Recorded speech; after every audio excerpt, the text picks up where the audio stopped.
Bueno, ¿qué tal? ¿Cómo va todo? Hoy vamos a volar, vamos a intentar hacer un vuelo para ver si se ha corregido, porque ayer nos hacía el efecto gelatina. Bueno, el dron ya tiene sus años, pero ahí está funcionando. Y visto cómo está todo el tema normativo, no nos vamos a comprar un nuevo dron hasta que este pues deje de volar.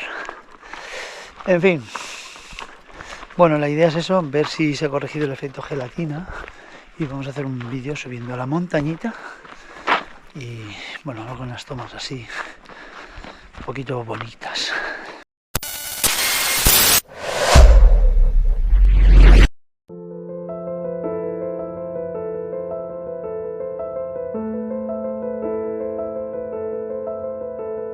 Bueno, estamos subiendo, hemos empezado a subir.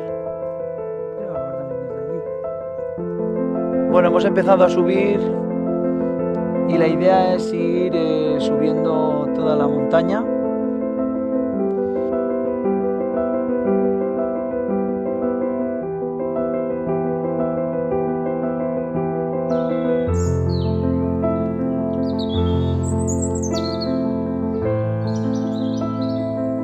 Estamos subiendo toda la montaña y vamos llegando. La idea es seguir por la antena, vamos a rodear la antena por si hubiera algún tipo de interferencias.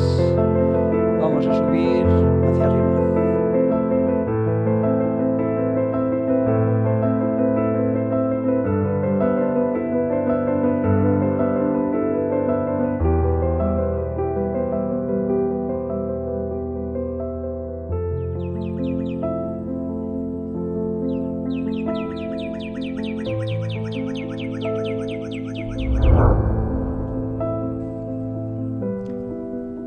Y ahora vamos a bajar, vamos a empezar a bajar.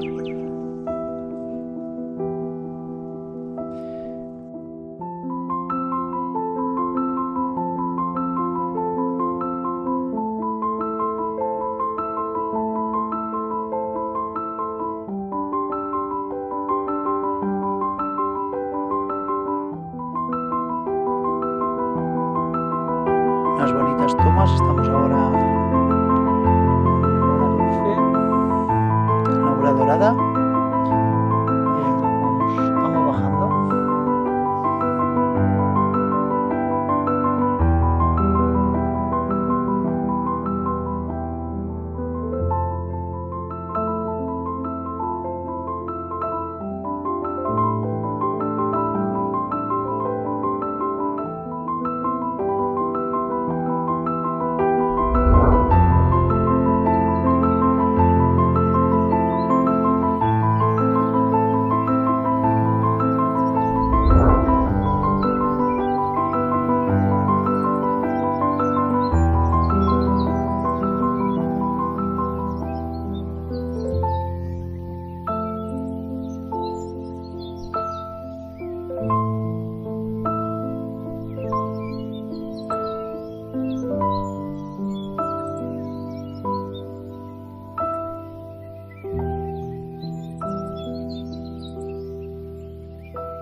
Bueno, espero que el vuelo os haya gustado. Un saludo.